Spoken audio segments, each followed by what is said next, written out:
Back here at Radio Row Super Bowl 50, and it wouldn't be a Radio Row without our good friend Sam Madison, who joins us once again from Finsider, the former NFL player, cornerback, always talking junk to everyone on the football field, and then, of course, won that Super Bowl championship to end the New England Patriots' undefeated season and send Michael Strahan off with a big-time W. Sam, great to see you. How are you? Man, I've been good, man. Thank you for having me on again. I missed you last year because you got snowed in. I know. Don't remind me. Okay, I apologize. My team was in the Super Bowl, too, and I missed them. You couldn't even get here. But, you're here now and doing some really good things. A lot of big celebrities came out, man. It's just been fun for them. Who's the best guest you guys had on this week, in your opinion? Today we had Alyssa Milano. So I'm going to go with her because she's a diehard Giants fan, and she had a Giants gear on. Bunch of nonsense. Okay, I'm just saying, man. And she came on and she represented well. But, a lot of good people, Dan Marino, Jarvis Landry, and the list goes on and on. You know how Radio Row is. You have to go and just be there and grab people that you that wants to get out here and talk because they're always promoting stuff. I'm looking on your hands and I don't see the ring there. Is the ring there? It's on. It's very close by. Okay. It's very, very close by. So, how do you decide when to wear it? It weighs a lot for a person with small hands, but every now and then I let Melissa wear it. Okay. Alyssa wear it. I let her wear it. Fair enough. As Sam Madison's here joining us right now on Radio Row. Just real quickly, you obviously played in a Super Bowl, you won one, and you had that experience sending Michael Strahan out with the victory. Now the Broncos are trying to send Peyton Manning out with the victory. Just talk a little bit about that experience with playing for a legend like Strahan and finally getting that ring. Yeah, man. Coming from Miami, I played 9 years down there with the Dolphins and then going to New York. And, it was a situation for me where I was a captain for a number of years in Miami. I was a leader. I was somebody that people wanted to lean on, no matter what the question was. So have an opportunity to go to New York where you have a guy like Tiki Barber, you have a guy like Michael Strahan, like you talk about, Amani Toomer, who has some veteran presence already there. Even on NFL Network, Sean O'Hara solidifying the offensive line. And for me, just to come in and just really had to mold the young secondary where you have guys like Corey Webster in their second year, and then the year that we won the Super Bowl, have the Jim Thorpe winner, Aaron Ross coming in, being able to teach them how to be a professional and understand and take the game seriously. But throughout the course of that year, we had some ups and downs. Started out the season 0-2, but we had 11 on the road that we were able to go and win and solidify that Super Bowl. But, it just was an opportunity to have some veteran guys mixed with some young talent, but having that veteran presence there that could really play and still had the mindset to be able to coach the younger guys up. We always think that the coaches are the ones that really need to get those guys prepared and ready to go, but you really need some veteran presence and some veteran guys that still playing to be able to show these young guys the right way. And that's what you're going to see in this game. Even though you look at the Carolina Panthers, don't really have many guys that actually won one besides the head coach Ron Rivera when he was a player, but just getting those guys in a situation to be comfortable, because it is a big moment. It is a big stage, and Peyton Manning has been there. DeMarcus Ware, he hasn't, but to still be able to feel and understand what's going on around the game and to keep it all basic and simple the same way that you did it week one, you need to do it in this Super Bowl, even though everything going outside is that much bigger. Tom Coughlin won 2 Super Bowls in New York.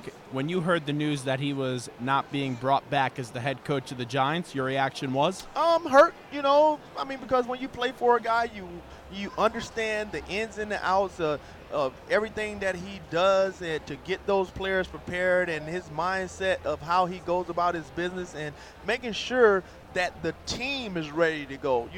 All the outside stuff where the general managers and the owners, they have to deal with, that's what they have to deal with. Tom Coughlin was one of those guys. This is my job. I'm going to have this team prepared in the best way possible, and I'm going to get these guys to be men, better players, better fathers. And if you listen to the different guys that been around him who he ended up drafting and having an opportunity to groomed throughout the course of their career, man, all you hear is good and positive stuff. Yes, he's going to work you hard, but guess what? Hard work pays off, and he has 2 rings to show it because he had the guys that was dedicated to go and do it. But, sometimes, you have to move on, and that was just one of the situations, just like a player. Players get let go all the time, and they have to continue to move on with the things that.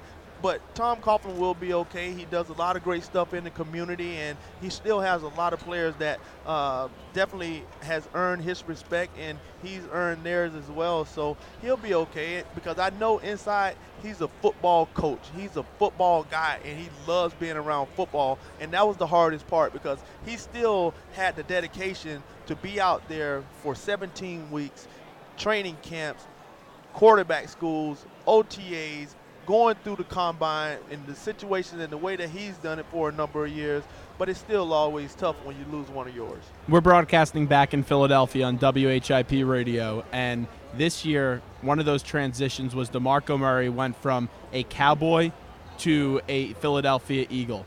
As a player, as someone that has jumped around to a different team and didn't play his whole career with one organization, if it doesn't work in the beginning, how do you eventually get it right? Because this year, DeMarco didn't fit what Chip was trying to run, and now he has a new chance to redeem himself with a new head coach. Yeah, and that's what's going to be on DeMarco's mind and his heart, especially when you're coming from a Cowboys team where you just put up X amount of numbers, you were feeling good about yourself, and even last year I had an opportunity to sit in one of the shows upstairs where they had the players come out and talk about different stuff. Man, he was excited, and when you have opportunity to move on and go on to another team, you really want to show your worth. Yes, you're making a lot of money. Yes, you're just increased whatever that payload was, but you still want to go and you want to make a mark on that team that you're getting ready to play for. And for him not to have that access and be able to do the things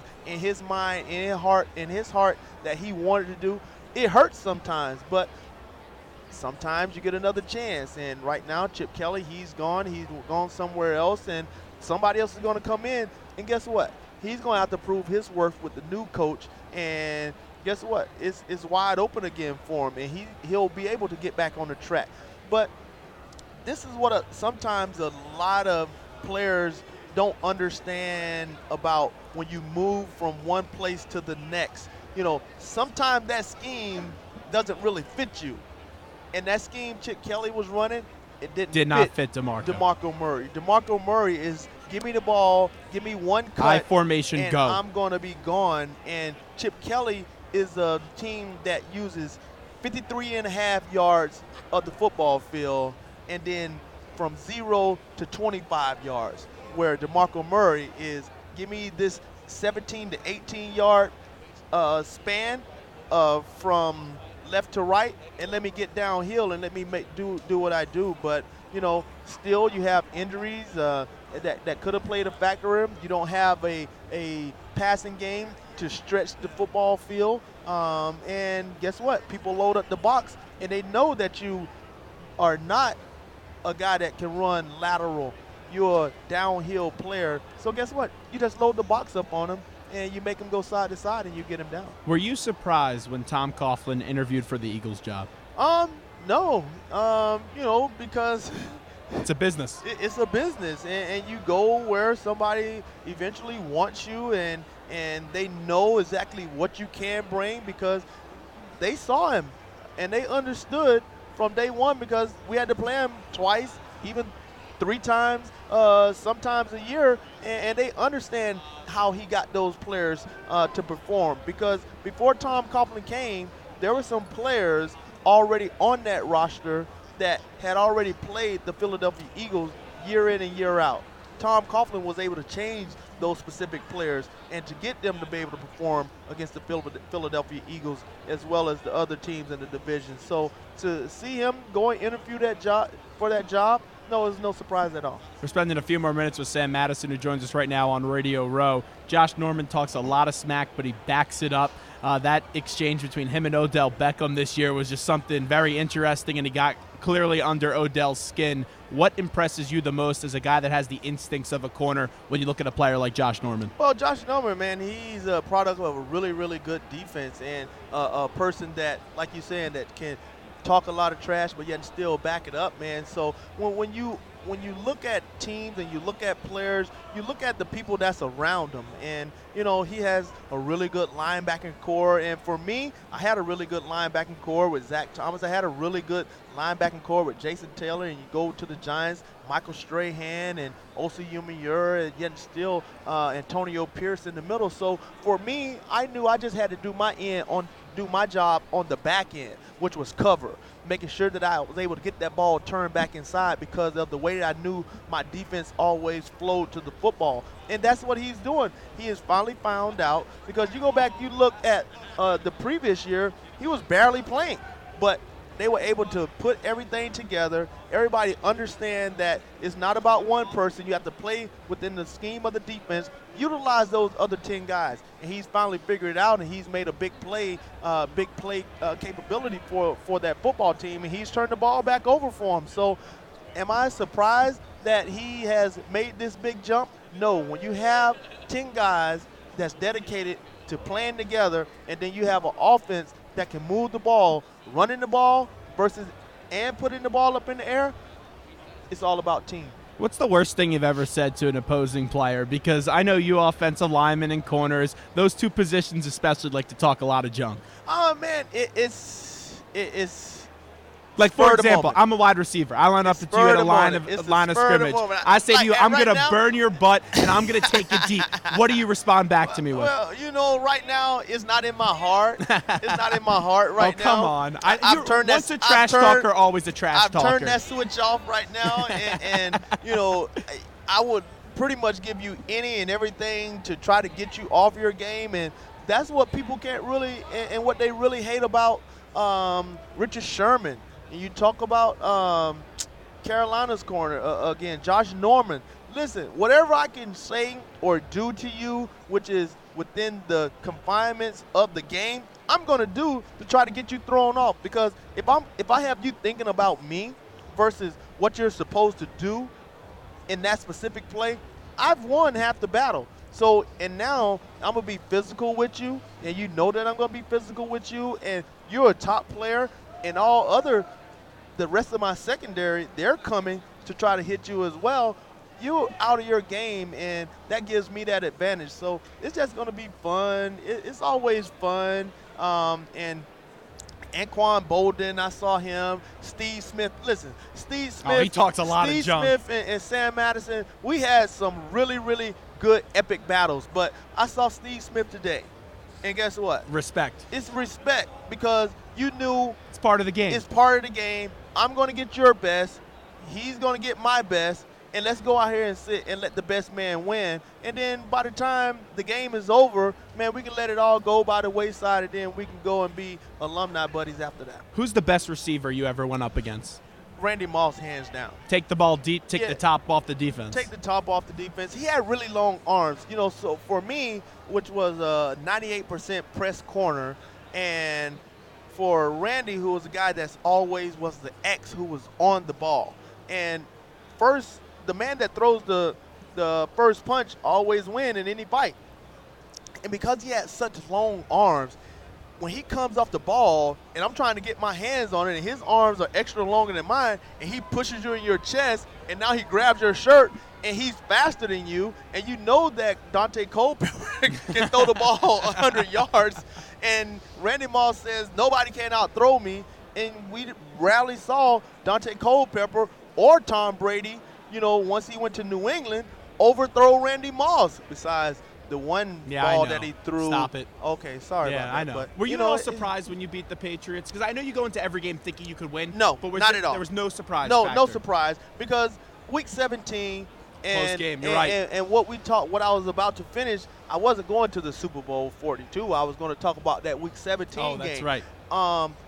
Where they eventually hit that deep ball. Yeah, they ran it twice. But the first one, they ran it twice. So the first one, I was covering Randy pretty much majority of that game. That's why you brought it up. And the first one, I was running sort of stride to stride, but it was a long foul ball. The ball was out of bounds, but I ended up tearing my abs on the incomplete pass. Wow. So we had 2 corners to get hurt in that same game, and we had 2 other corners that didn't even suit up for the game because they were already injured. So I'm trying to wave somebody to come into the game because I knew I was hurt, and that's where you saw the long ball, and they was able to finish the season 17-0. So he says that with a big smile on his face, looking so at me saying, I know that pisses you off. Yeah, I know. Yeah, you know, they won week 17, but guess what? We won the Super Bowl. It probably would have been better if they would have lost that game. No, it wouldn't. And you would not have beat them twice. You wouldn't have. Yes, we would have. No, you wouldn't have. Yes, we would have, because we had the better pass rush.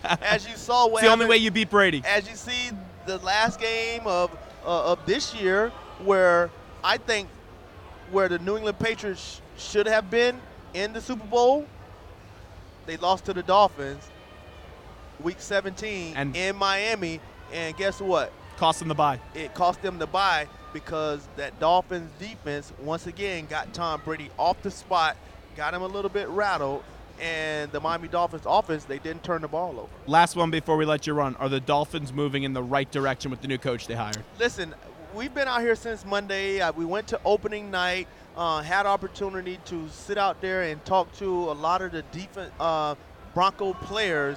And, you know, Radio Row, opening night, you know, it's become a big spectacle. And the players, yes, they like doing it, but when you get asked the questions over and over, so what do you think? Peyton Manning, is he going to retire? So what do you think? Is Cam Newton, is he dancing too much? Is it going to be a distraction? And all of a sudden, you know, we come and we ask them, like, listen, guys, I know, you know, you're out here, this, that, and other.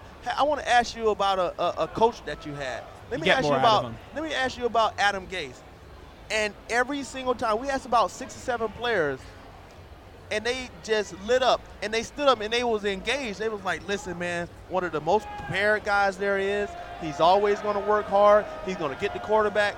And after talking to coaches as well, same exact thing. So that's what I'm looking for, somebody that can come in there, coach up our kids, because we were once again one of the youngest football teams in the National Football League. And the reason being because once you keep having turnover for as you know, the structure in the organization, you tend to lose player because that player doesn't fit this scheme, just like we talked about DeMarco Murray. So guess what? You get rid of Vontae Davis, who's starring in Indianapolis. You get rid of a guy like Sean Smith, who's starring in Kansas City. And players start to move about. Jared Odrick goes to Jacksonville, still have multiple sacks because it didn't fit that new coach's scheme. So hopefully Adam Gase, Vance Joseph, they can come in, coach up these young guys, and be there for a long time, the way that the Belichick's and the way that Tom Coughlin and all of those guys have been in those systems and helped develop those players. Great to see you as always. Thanks so much. Thank you, man.